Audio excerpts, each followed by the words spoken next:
오늘서부터 야곱에 대한 삶을 함께 살펴보려고 합니다. 아브라함과 이삭과 이제 이삭을 끝내고 야곱으로 넘어와서 야곱의 삶을 통해서 하나님께서 하시는 은혜를 우리가 함께 누리고 싶습니다. 오늘은 이 야곱 시리즈와 관련돼서는 전체 서론에 해당되는 부분이에요.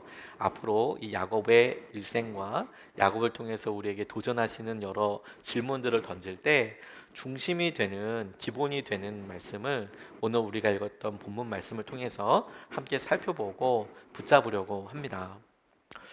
야곱을 생각했을 때 저는 두 가지 키워드를 떠올리게 됐습니다. 여러 번 말씀을 묵상하고 그리고 다시 질문해 보면서 야곱에게 있었던 열심이 있어요. 열정이. 하고집이라고 하나요? 그런 거 막 하고 싶은 게 너무 많고 갖고 싶은 거 많고 되고 싶은 거 있고 또 그런 목표가 아주 구체적인 사람이었습니다. 그리고 그런 목표를 이루기 위해서 때로는 수단을 별로 가리지 않아요. 아버지를 속이는 일까지도 하는 정도의 그만한 사람이었습니다. 그만큼의 마음의 열정이 있었다라는 것이죠. 그게 아주 선하게만 표현되지 않고 때로는 주위 사람들에게 피해를 주기도 하지만 그런 연약함이 그에게 오롯이 다 드러납니다.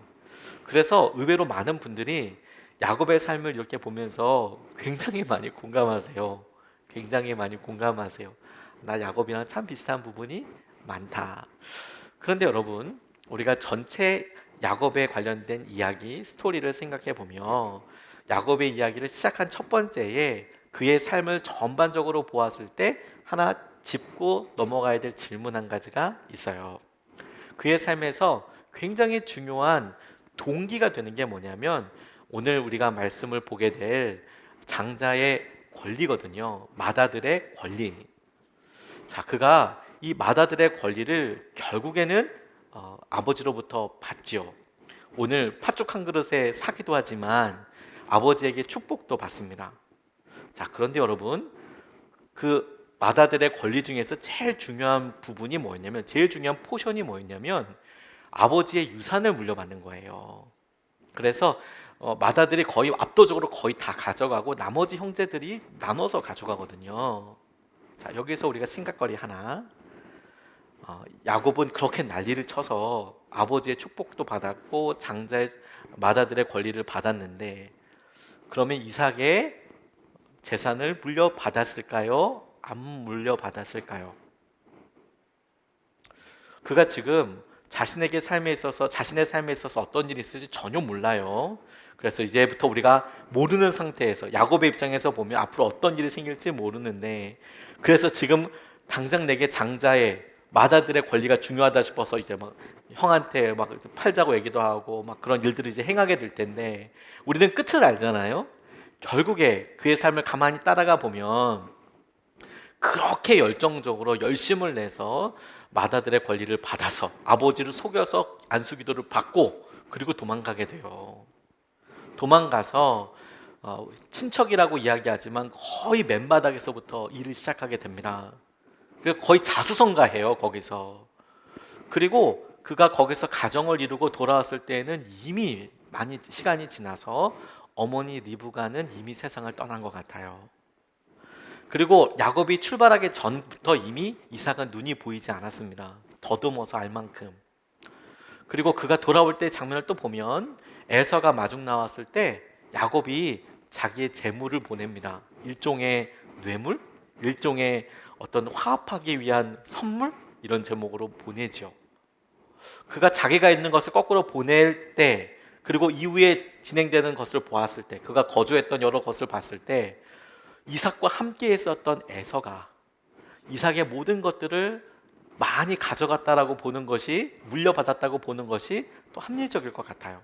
실제로 나중에 야곱과 에서가 함께 이삭의 장례를 치르는 장면이 나오는데 재산과 관련된 이야기는 하나도 없어요. 아브라함이 죽었을 때에는 그 재산과 관련된 분배의 이야기가 나오거든요.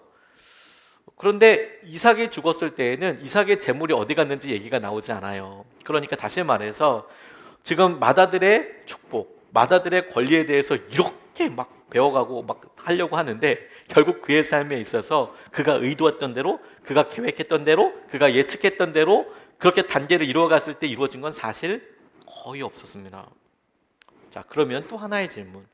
그런데 야곱은 그러면 실패했나요? 그건 아니었어요. 그에게 전혀 다른 은혜가 준비되어 있었습니다.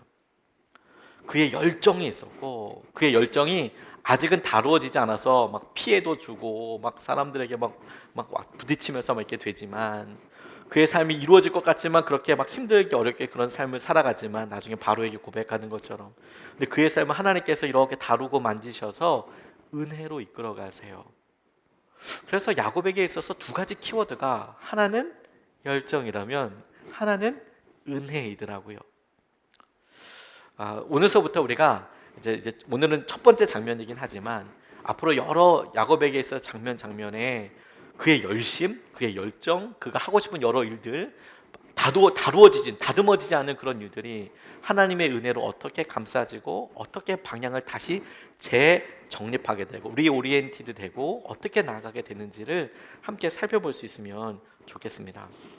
오늘 이야기가 사실 좀 긴데 이 처음에 해당되는 부분, 에서와 이삭이 등장하는 부분이 있습니다. 바로 앞에 절인데요, 24절 26절 말씀에 달이 차서 몸을 풀 때가 되었다. 태 안에는 쌍둥이가 들어있었다. 먼저 나온 아이는 살결이 붉은 데다가 온몸이 털투성이어서 이름을 에서라고 하였다. 이어서 동생이 나오는데 그의 손이 에서의 발 뒤꿈치를 잡고 있어서 이름을 야곱이라고 하였다.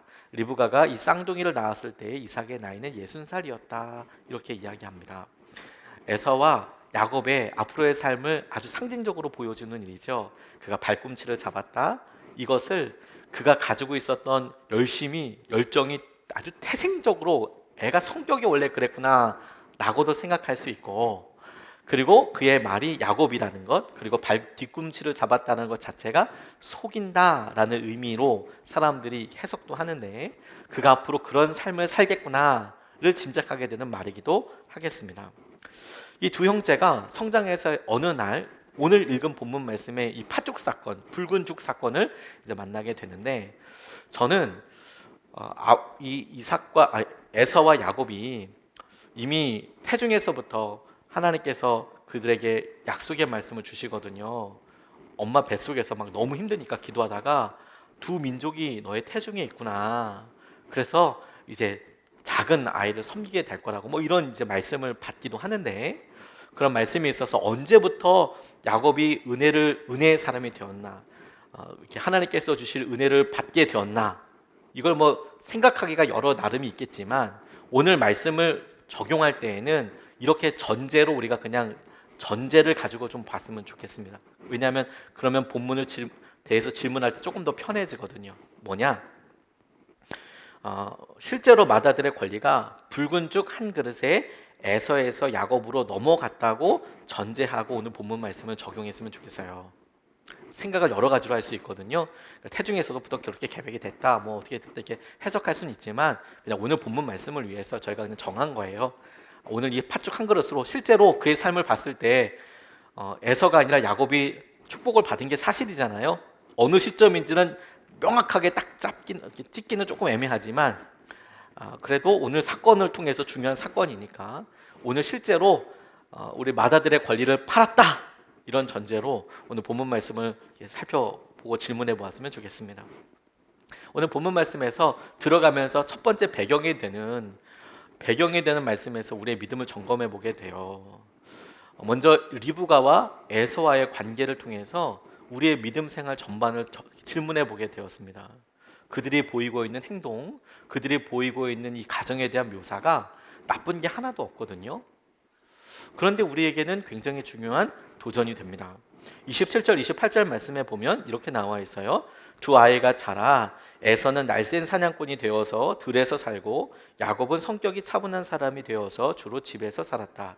이삭은 에서가 사냥해온 고기에 맛을 들이더니 에서를 사랑하였고 리브가는 야곱을 사랑하였다. 이렇게 이야기합니다. 말 그대로 그냥 가정에 아버지가 에서 사랑하고 어머니가 야곱 사랑하고, 여기에는 사랑이 있고 서로가 아주 무난한 가정 생활을 하고 있는 것이라고 생각할 수 있죠. 그렇게 질문해 볼 수 있습니다. 그런데 유독 이제 갈등이 시작되게 될 이 붉은 죽 사건, 이 팥죽 사건이 있기 전에 이 가정에 대해서 설명할 때 보니까 아버지 이삭은 에서를, 어머니 리브가는 야곱을 사랑했다라고 하는 이야기가 나중에 그래 사랑했지. 사랑했으니까 별 문제 없잖아. 이렇게 대수롭지 않다라고 생각했던 일이 나중에 어마어마한 일로 확산되게 되는 것을 봐요. 서로 아버지가 아들 사랑하고 엄마가 또 다른 아들 사랑하고 그게 무슨 문제야? 아무렇지도 않잖아. 이렇게 보고 있지만 나중에 장자의 축복권을 받는 맏아들의 축복을 받는 장면에 엄마의 도움을 통해서 아버지를 속이는 일이 어머니의 도움을 통해서 아버지를 속이는 일이 일어나게 돼요. 그리고 또 아버지는 어머니한테 상의하지 않고 그 일을 결정하려고 해요. 그러다 보니까 막 일이 엄청 막 꼬여버리게 되는 갈등에 확확 들어가게 되는 일을 겪게 되죠. 자, 그 처음의 시작이 뭐라고요? 아무것도 아닌 것 같은 아버지가 에서를 사랑하고 어머니가 야곱을 사랑했다. 그건 죄도 아니고 문제도 아니고 아무것도 아니에요. 자녀를 사랑하는 게 문제이겠습니까? 아들이 각각 좋아하는 것이 달라서 한 사람은 사냥을 하고 한 사람은 집에 머무는 것 자체가 무슨 흠이라고 할 수 있겠습니까?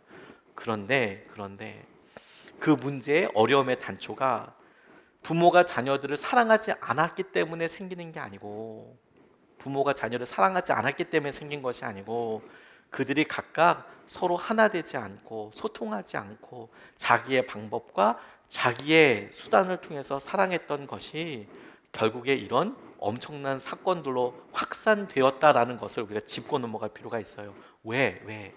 우리도 지금 우리의 믿음과 우리의 상황을 볼 때 별스럽지 않다고 생각하는 일들에 아주 일상적이라고 생각하고 당연하다고 생각하는 일들에 마땅히 부부가 함께 이야기하고 마땅히 서로 함께 나눠야 될 중요한 이야기가 있거든요. 처음에는 작아 보이지만 작년에 동아일보에서 재미있는 사건 하나를 뉴스로 보게 됐습니다. 어느 부부가 부부싸움을 심하게 했나 봐요. 그리고 남편이 속이 많이 상했나 봅니다. 그리고 힘이 없었나 봐요. 그래서 그냥 무턱대고 옷도 제대로 갖춰 입지 못하고 집을 나와서 그냥 걸었습니다. 그냥 걸었어요. 근데 이게 어떻게 사람들한테 알려지게 되고 유명하게 됐냐면 이 사람이 2020년 작년 11월 22일 날 집을 나왔어요. 그런데 경찰이 이렇게 가다 보니까 당시 이탈리아 사람이거든요. 이탈리아에 코로나로 인하여서 통금이 있었습니다. 10시서부터 다음날 5시까지 통금이 있었어요. 근데 통금 시간인데 어떤 남자가 길을 걸어가는 거예요. 그래서 경찰이 있어서 당신 누구냐고 신문하다 보니까 이제 알려지게 된 거예요. 이게 부부싸움이 있어서 그래서 자기가 지금 집을 나와서 걷는다고. 근데 너무 놀라운 건 뭐냐면 그 사람의 집이 그곳에서부터 자그만치 420km가 떨어져 있는 곳이었어요. 9일 동안 걸어서 420km를 이제 걸어간 거예요. 참고로 서울역에서 부산역까지가 388km랍니다. 그리고 제주도까지가 한 450km 정도니까 서울에서 제주도까지 거의 다 걸어간 거예요. 걸어서. 뭐 때문에요? 속상해서 화가 나가지고 무조건 걸었대요. 그래서 길가에서 사람들한테 얻어먹기도 하고 그렇게 됐답니다. 집에서는 실종 신고하고요.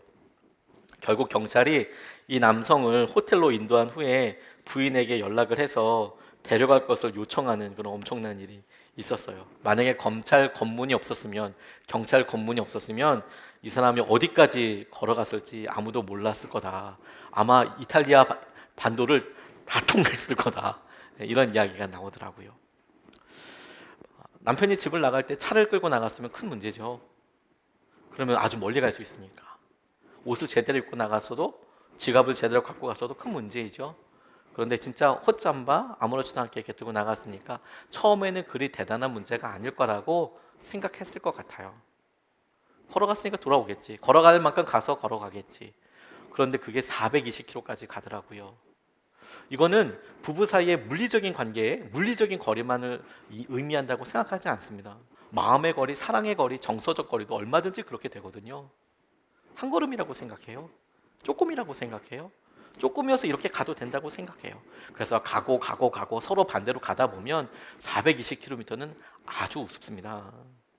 오히려 지구 끝에서 지구 끝까지 이어지는 부부 사이인데도 같은 방에서 같이 식사를 날마다 하고 있는데도 그 정서적인 거리와 마음의 거리가 그만큼 떨어지고도 남음이 있는 것이죠. 그러니까 여러분, 작아 보이더라도 부부와 같이, 부모 자녀와 같이 반드시 중요한 사이의 관계를 꼭 질문하고 꼭 소통하고 꼭 챙겨야 한다는 거예요.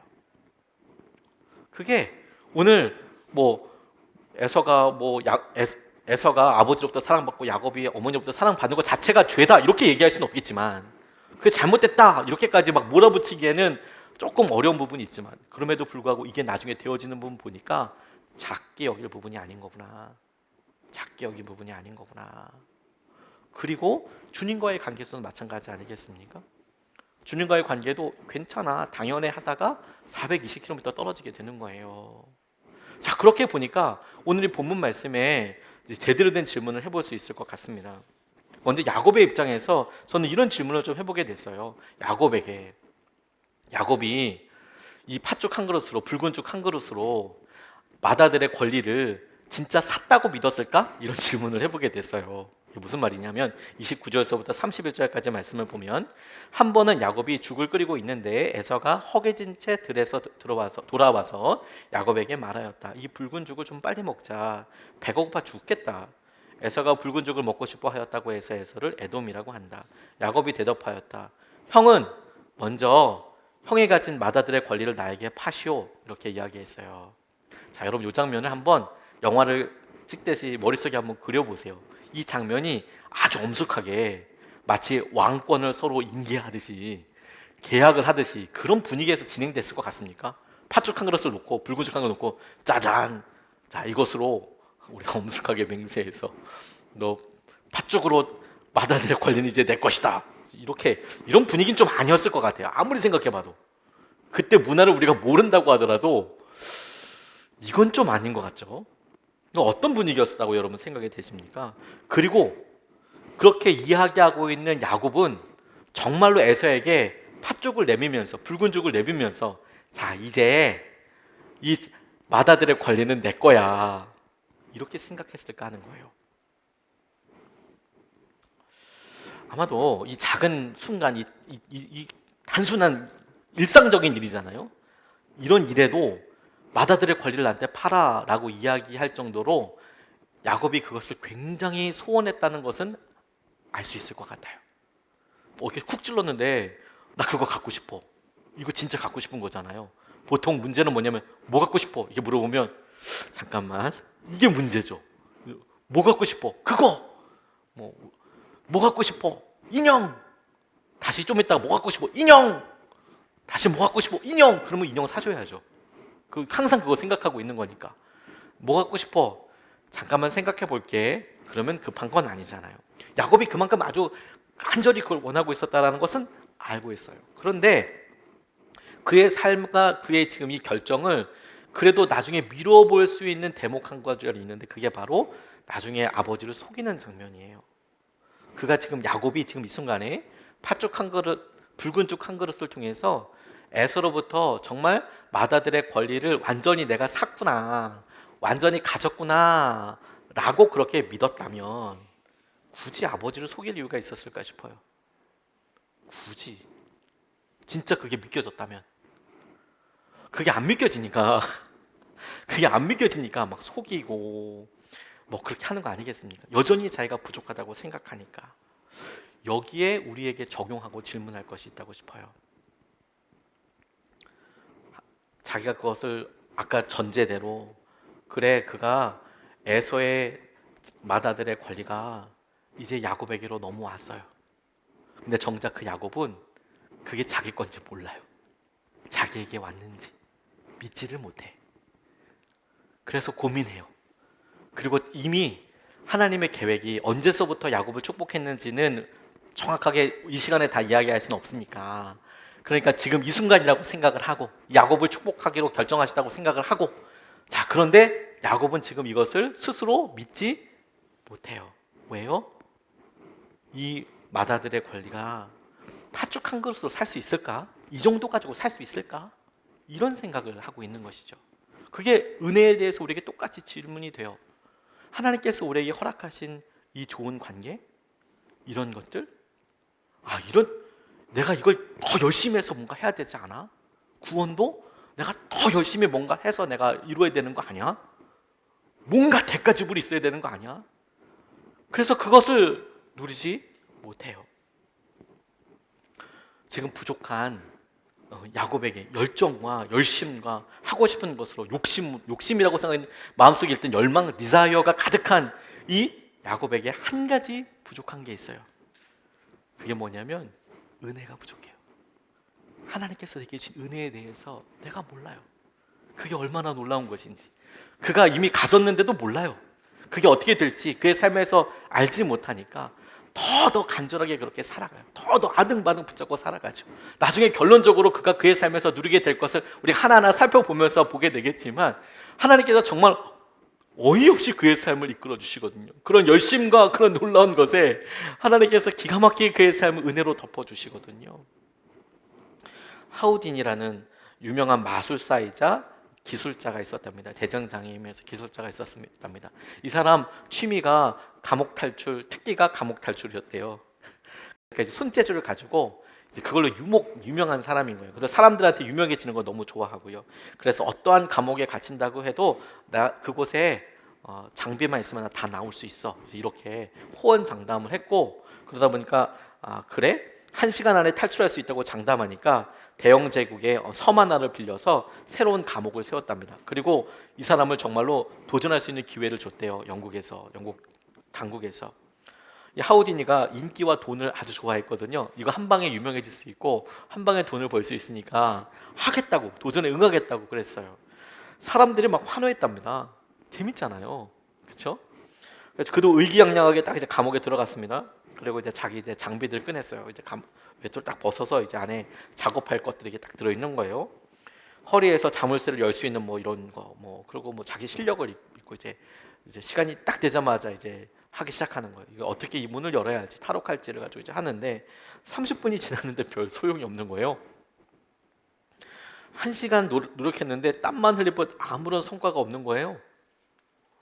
2시간이 지나고 나자 그냥 결국 포기하고 말았대요. 원래 약속은 1시간이었는데 2시간 지나고 나서 포기하고 말았대요. 왜 그렇게 된지 아세요? 그 감옥의 자물쇠는 처음부터 열려 있었대요. 아예 잠그지 않은 거예요. 그냥 열고 나오면 되는데 이 잠겼다고 생각을 하고 계속 연장으로 막 열어보고 어떻게 하고 막 하다 보니까 결국에는 못 연 거죠. 우리 삶에 하나님께서 이미 약속해 주신 것들이 있죠. 그것을 믿음으로 우리가 취합니다. 어떤 사람은 그 믿음으로 취해야 될 것을 엄청난 열심과 이런 거 따라가려고 그래요. 그래서 그 특유의 열심과 특유의 열정으로 영 엄한 것을 막 가게 되기도 합니다. 그게 야곱을 통해서, 야곱의 연약한 모습이 첫 번째를 통해서 우리가 거울처럼 보여지고 발견되게 된 첫 번째 모습인 것 같아요. 막 열심과 열정은 있어요. 근데 은혜를 누리지 몰라. 은혜가 뭔지 몰라. 내게 주신 그것이 팥죽 그릇으로는 될 거라고 우리 스스로도 믿지 않아. 믿지 않으니까 그거에 대해서 아무런 평안이 없어요. 그래서 여전히 우리는 우리의 열심으로 살다가 마치 고아처럼 자기가 먹고 자기가 살아야 될 것, 자기가 다 책임져야 하는 것처럼 그렇게 막 고민하다가 지쳐요. 근데 결국에 주님께서 허락해 주신 은혜는 또 전혀 다르게 와서 이렇게 싹 덮이죠. 우리는 율법적으로 뭔가 하려고 하고 우리 행동과 열심으로 뭔가 끊임없이 채워가려고 합니다. 거기에 함정이 있어요. 열심히 살지 말자고 이야기하는 것이 아닙니다. 한국 최초의 우주인인 이소연 박사가 지구를 떠나서 최초로 본 것이 달이 아니었대요. 우주 안에 있는 지구였대요. 지구. 너무 아름답더래요. 지구가. 저렇게 아름다운 별에서 이렇게 지구를 이렇게 보는데, 내가 저렇게 아름다운 별에서 자랐는데 작은 것에 아등바등 산 게 너무 후회되더래요. 우주에서 이렇게 이제 밑이라고 해야 되나요? 위라고 해야 되나요? 아무튼 우주에서 이렇게 지구를 바라보는데 내가 저렇게 아름다운 별에서 살았구나. 너무 예쁘다. 아등바등 그렇게 살았던 게 너무 후회가 되더래요. 그래서 그가 이렇게 얘기했습니다.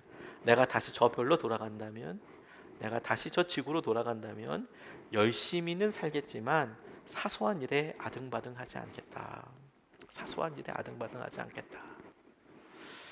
우리에게 열심이 굉장히 중요한 요소이고 열정이 굉장히 중요한 축복 가운데 한 가지이기도 합니다. 그리고 많은 것들을 우리에게 만날 수 있도록 해주는 것도 사실이에요. 하지만 여러분, 은혜를 기억하십시오. 은혜가 없으면 아무것도 아닙니다. 은혜를 기억해야 합니다. 반면에 에서의 입장에서도 똑같은 질문을 해볼 수 있을 것 같아요. 에서가 가지고 있었던 장자, 그 마다들의 권리가 그게 죽 한 그릇짜리냐, 그게 죽 한 그릇짜리라고 에서는 생각했을까? 에서는 그렇게 생각했을까? 야곱은 일단 그렇게 생각하지 않았다고. 자기가 줘놓고서도 이게 아니다고 생각했을 것 같아요.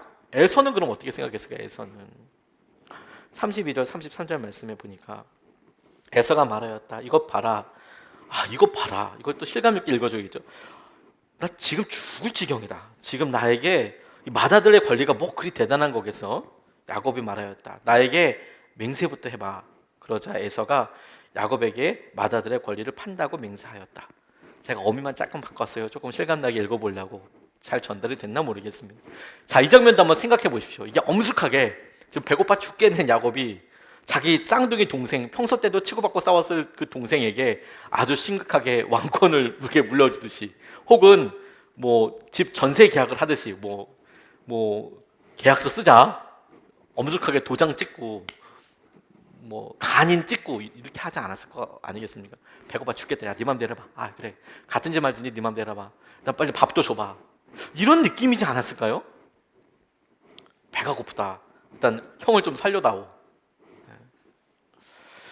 배가 고픈 건 사실 정상이잖아요. 그건 누구나 다 겪어야 되는 일이고 특별한 일도 아닙니다.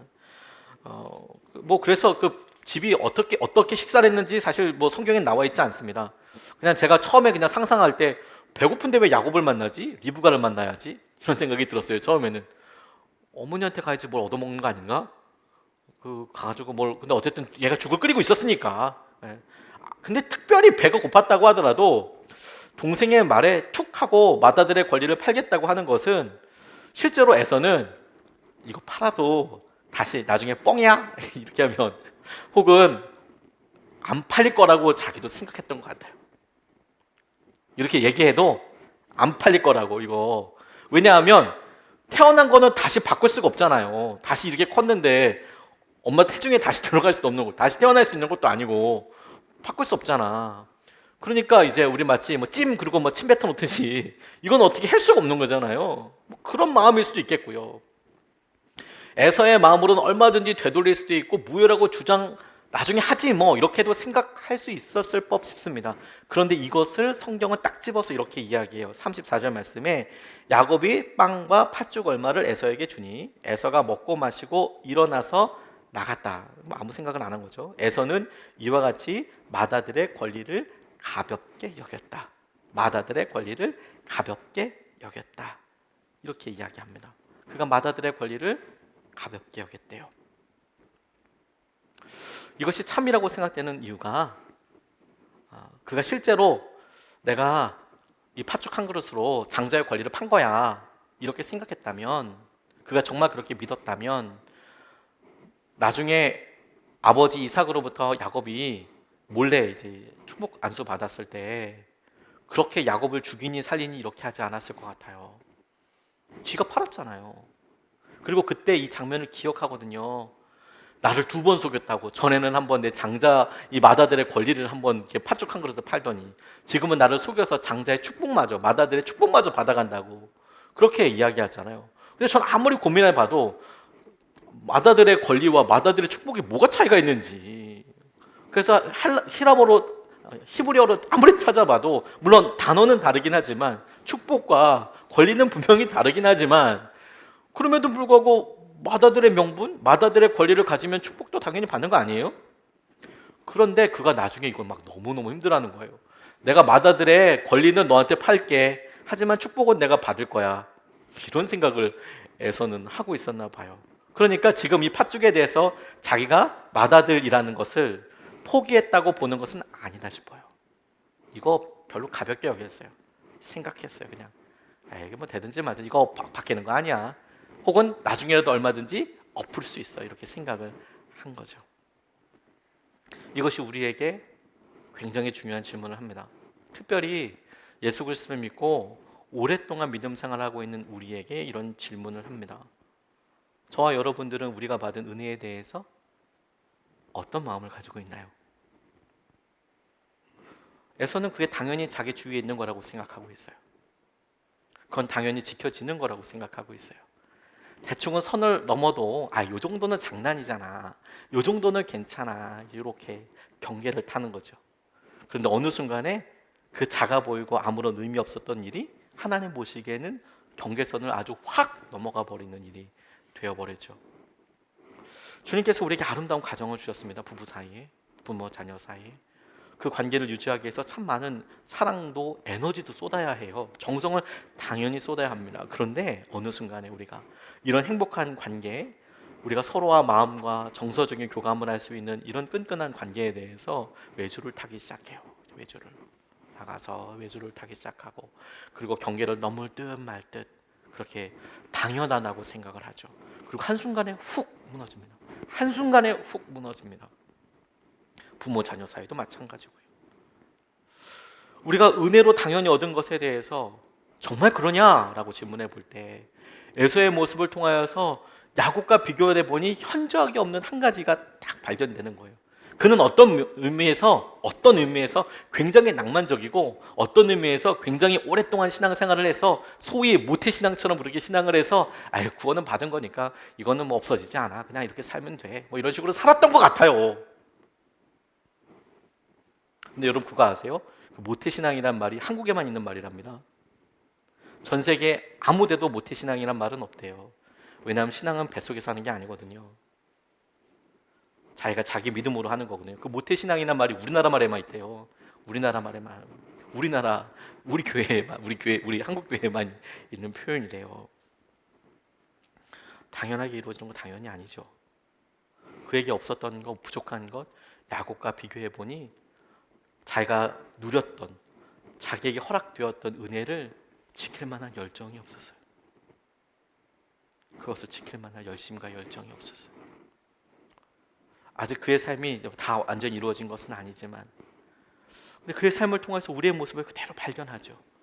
우리가 믿음 생활을 오래 했는데 우리 가운데 일어나는 변화, 우리 가운데 이루어지게 되는 도전, 우리가 어느 순간에 그냥 내게 이미 있는 것에서 그냥 그렇게 살아가죠. 그런데 여러분 그거 아세요? 한계 효용 체감의 법칙이라고, 한번 딱 느끼면 그 다음에는 그게 별로 그만큼 기쁘지 않아요. 한계 효용 체감. 그 다음엔 조금 더 자극이 조금 더 넘어야 돼요. 그 다음엔 조금 더 넘어야 돼. 계속 그렇게 넘어가는데 그게 가능한가요? 그런 건 없어요. 그런 건 없어요. 은혜도 똑같죠.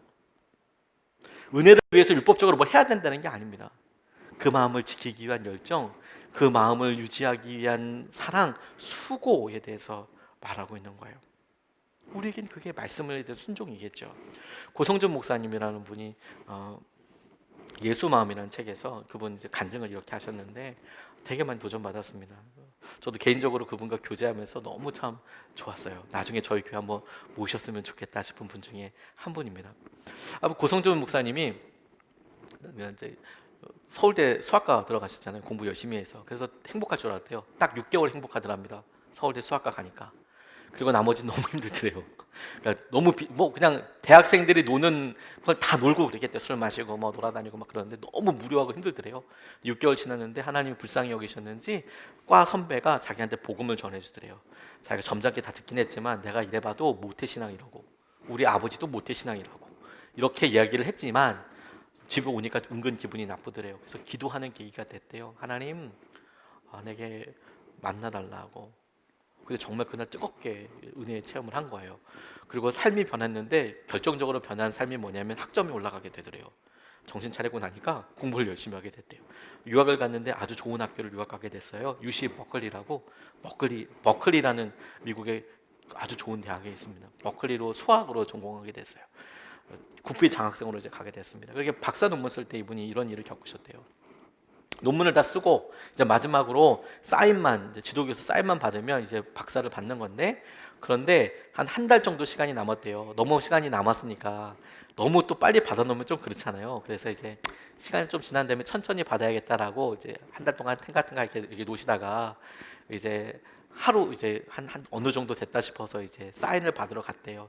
논문 다 써줬고 사인 받으면 이제 사인을 다 받거든요. 지도 교수랑 그걸 같이 하는 검수한 교수들 사인을 받으면 이제 학위가 통과되고 나중에 졸업식을 하게 되는 거예요. 사인 받으러 갔는데 교수님이 뜬금없이 이런 얘기를 하더래요. 어저께 메일 하나가 왔는데 이것을 같이 검수하던 어느 교수한테 보여줬는데 그 교수가 당신 논문이 약간 이상하다라고 의문점을 제기해 왔다. 검토해봐라. 그러니까 이 고성준 학생이 하루만 일찍 올 걸. 하루만 일찍 왔었으면 이런 대참사를 그러면서 일단 이상하다니까 봐야 되잖아요. 지도교수 얘기했으니까. 그래서 집에 가서 다시 검토를 해보는데 한 달 동안 이제 쉬다가 다시 보니까 세상에 그 아주 중요한 오류라는 것을 알았대요. fatal fault라는 걸 알았대요. 아주 중요한.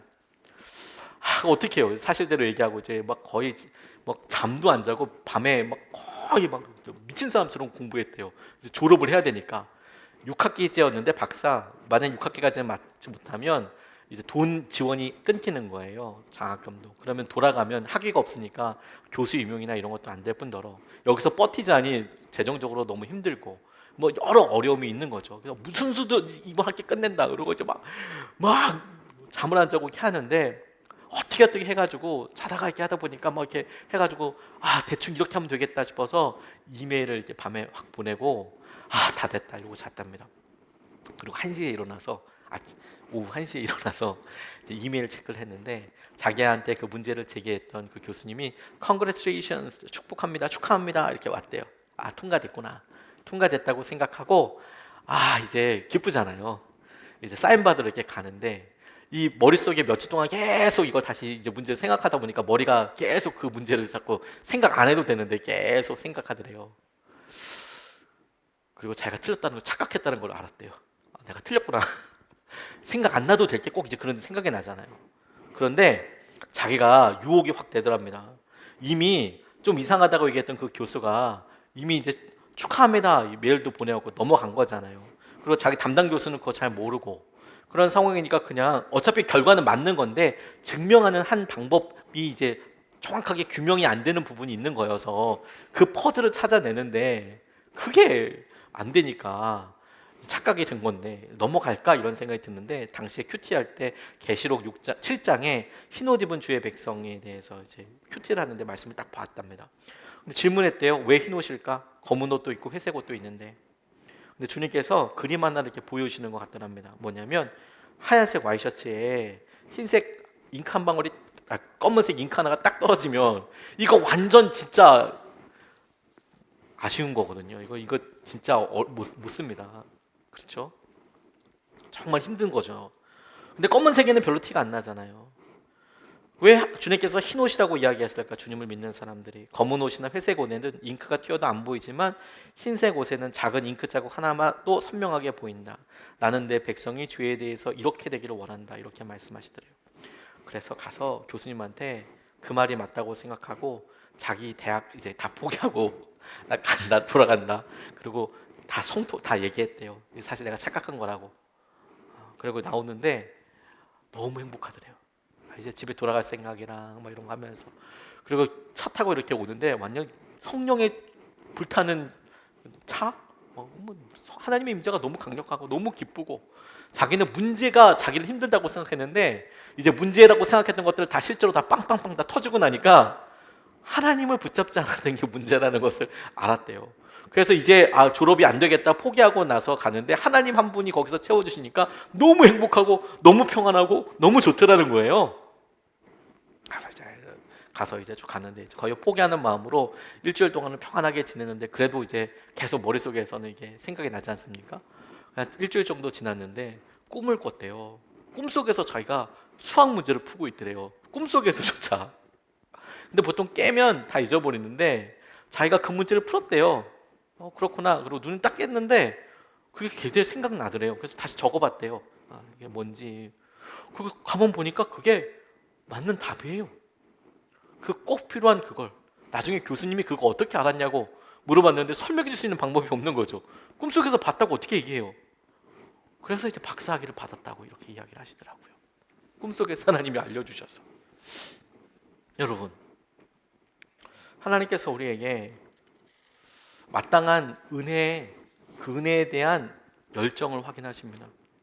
그게 말씀에 대한 순종으로도.